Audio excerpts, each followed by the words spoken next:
states' rights and was a very, persuasive speaker. He was a lawyer, he favored states' rights, and was a persuasive speaker. So if you're a lawyer, we know what lawyers are, they practice law. If you favor states' rights, what does that mean? What does that mean, Meg? He favors states' rights. Think about government. Favors states' rights, which means he would not favor federal law. So he was more for individual states creating their own laws rather than the feds telling you what to do. So he was a states' rights advocate. Okay? What's it mean if you're a persuasive speaker? Diplomacy, allowing others to have your way. He could talk you into things. He was very persuasive. Kyle really doesn't want to give me $5. But if I'm a very persuasive speaker, I'm going to tell him all the reasons why he should, and pretty soon he's digging out and giving me 10. That's a persuasive speaker. Okay. Calhoun represented the southern part of the United States. He represented the southern part of the United States. He's one of the members of the famous three. Second member, Henry Clay. He was also a Republican. He was from Kentucky. Henry Clay, a Republican from Kentucky. He also entered Congress in 1811, and he also favored the War of 1812. So he also entered Congress in 1811 and also favored the War of 1812. He also was a lawyer.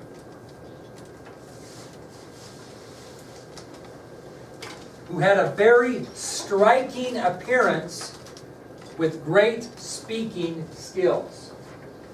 He had a very striking appearance with great speaking skills. Striking appearance, great speaking skills. Yes, Kylie? Does that mean he was good looking, or just saw him, you're like, oh, striking? Well, Kylie, I'm glad you asked that. Okay. It could be both, because I was going to say, girls, what does a striking appearance mean? Do girls have a striking appearance? Yes. They can. Yeah, so a lot of guys are mesmerized with a blonde girl, for example.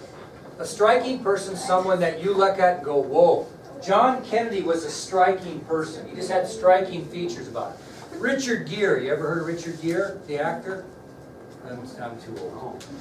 He would be somebody who would have a striking appearance. In the old days, Tom Selleck would have a striking appearance. Someone that was handsome, that would get your attention. Okay? Striking isn't, you're not necessarily handsome, but you just have a look about you that's striking. And people go, whoa, boy, that guy's striking, or that girl's striking. Okay? So handsome could be true, or good, or pretty. What is it when you have great speaking skills? Does that mean you're persuasive? No. Not necessarily. Who is one of the greatest speech givers in our country's history? Martin Luther King. It's not Martin Luther. In our country, Hitler was a great speaker, so don't kill him over there, too bad. He maybe spoke on the wrong things. But Abraham Lincoln was a good speaker. Martin Luther King. Good speaker. Bill Clinton was a tremendous speaker, and whether you like Barack Obama or not, he knows how to speak to people. I mean, he's a speaker. Not everybody has. How many can stand? I'm the top. I would consider myself a great speaker. If you said to me, I want you to speak at graduation, and you gave me 15 minutes notice, I'll guarantee you, it wouldn't bother me. I wouldn't be nervous, and I'd give you a good speech in 15 minutes. A lot of people would be panicky. Great speakers can speak without a lot of preparation. Okay? And that's the way they are. Okay? So that's the way he was. Now, he represented the western part of the United States. He represented the western part of the United States. Western part of the United States. So that leaves us one more. Did anybody do a report on the last guy, Daniel Webster? Did you, Keller? Okay, what do you know about Daniel Webster? Remember what party he was a member of? You got a 50-50 chance to get it right. Since the other two are Republican. Yeah, Webster was a Federalist from Massachusetts. Federalist from Massachusetts. He entered Congress in 1813, and he was opposed to the War of 1812. Daniel Webster was a Federalist from Massachusetts. He entered Congress in 1813 and opposed the War of 1812. He was also a lawyer and was considered a very powerful speaker. So we've got a persuasive speaker, we've got a strong speaker, and now we've got a powerful. What are you if you're a very powerful speaker? Could you be a powerful speaker and a great speaker? Yeah. Could you be a powerful speaker, a great speaker, and a persuasive speaker? Yeah. Lyndon Johnson might have been the greatest example of that. Someone that's a powerful speaker gets your attention. Okay? Be a little arrogant here, I'll just say it. When you teach American history, if you're not a powerful speaker, kids are sleeping on it. Okay? Powerful means you command attention, people are interested in what you're saying. Mason's over there acting like he's dozing off, thank you. But anyway, he was a powerful speaker. All these guys were really good speakers, and as a combination, they were great. That's why they're going to be new leaders in America. Well, Webster represented the northeastern part of the United States. So he'd be more what? Wealthy, maybe? Federalist, right? Now, the reason I bring these guys up is they're going to turn out, what are they called now? The famous three. By the time they get older, they're going to be called the Immortal Trio. They're going to do some things pre-Civil War that's going to help our country try to figure out some problems and get involved. But they're going to be new leaders now who will be effective leaders later. Okay, that'll take us to our next election. We're going to have our post-war election. The election of 1860. The election of 1860.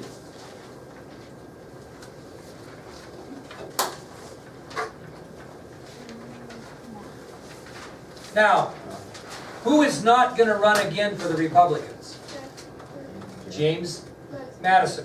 So the Republicans nominate his Secretary of State, who was James Monroe. So for the Republican Party,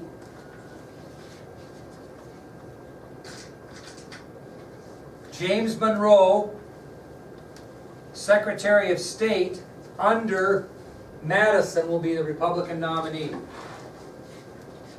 Now I've got an ID here you're going to have to circle, I missed. The Federalist Party countered with Rufus King of New York. Rufus King. Carly's great uncle. Rufus King of New York for the presidency. Who is a really not very powerful party at this point in history? The Federalists. So the Federalist Party only won 3 states in this election, and Monroe was elected the nation's 5th president. Right here. So James Monroe becomes the nation's 5th president as he wins a big victory over Rufus King, as the Federalist Party only carried 3 states. Only 3 states. Now, this is where where a president's administration starts to get a name. Like the Kennedy administration was the New Frontier. The Johnson administration, Lyndon Johnson, was a Great Society. Harry Truman, the Fair Deal. Franklin Roosevelt, the New Deal. Well, this is the first time people kind of started in a way to name their administration. President Monroe's administration would be referred to in history as an era of good feelings. An era of good feelings. Because what are we doing now? We're out on our own. We're paying more attention to what's going on in our country than outside our country. It's an era of good feelings. People feel good about our country now. Just came off what we perceived as a win in the War of 1812. We got the Industrial Revolution going. We got new leaders coming in. Things are looking good. And so it's an era of new feelings for the United States. Okay, and the last thing we'll talk about today is the American system. Somebody said it over there. I think it was Buck a minute ago. The American system.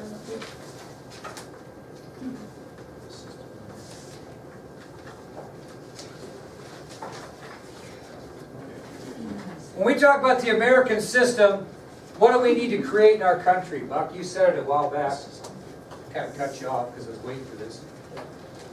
You start at the E word. Economy. It was Henry Clay who stated in 1816, we have got to increase and improve the economy of the United States. Henry Clay was the first to step up and say, boy, in this era of good feelings, I must insist that the nation create a strong economic program. And this strong economic program would be known as the American system. And it was really going to be set up to enable the United States to be independent from everyone else in the world. We were going to be the strongest, most independent country in the world. So in 1816, the Republican Party and Henry Clay insisted that the nation create a strong economic program. This economic program, which would be known as the American system, would enable the United States to become independent of the rest of the world. And it would rest on three major foundations. Okay? The American system would rest on these three major foundations. A second national bank of the United States would be created. A second national bank of the United States would be created. Because in 1811, the contract of the first Bank of the United States did what? Expired. So we didn't have a Bank of the United States technically from 1811 to 1860. Okay? So they created a second National Bank of the United States.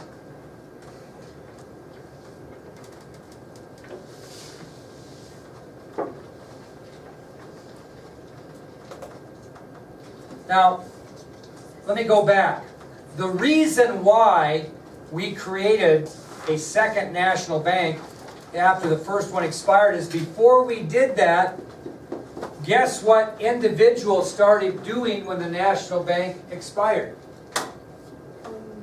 Starting their own banks. Okay? So when the charter or the contract of the First National Bank of the United States expired, a number of different lawmakers from different states granted permission for individuals to organize and operate their own banks. And so the number of state banks tripled during that time. Remember, the National Bank of the United States had branches all over the 13 states? Well, all of a sudden, when they let these people make their own, operate their own banks, all of a sudden, we had what in states? Too many banks. Okay? If you have a town that has 12 banks in it, are they all going to make it? You know, Worland kind of amazes me in a way economically because we have 2 grocery stores, we have 2 auto parts stores, we have 2 hardware stores, half a dozen banks maybe. We have, what else do we have a couple of that's unusual? Churches. Well, church, we have many churches. But my point is, if you get too many in one town, they don't work. And that's what happened. These states got too many banks, and they were all poorly managed, and it was really hurting our economy. So what did we do? Created the Second National Bank of the United States. That's why it was created, is because when the first contract expired, they started putting banks in all these states, got overrun with banks, started losing money, economy was going. So Congress established the Second National Bank. That was one foundation that this American system or economic program is going to live on, is providing a second national bank. They also, number 2, passed a protective tariff. I want you to think about that. What's a protective tariff supposed to do? Do you guys remember? Right, and who you taxing if it's a protective tariff? Foreign countries, so that your factories and your merchants can make money. So they passed a protective tariff which would keep our money where? United States. Let's talk about Worland. Everybody buys stuff out of town. Big argument. The internet makes it difficult for local businesses to. So if we passed a law that taxed those internet sources, or they taxed Walmart, or they taxed, you know, Applebee's and Billings, a high tax to sell us their goods, people might choose to do what? Because when they tax those businesses, how are they going to recoup their money? They're going to charge you. So if you're going to go into Walmart and buy a, I don't even know, I got to figure out something I know what the cost is.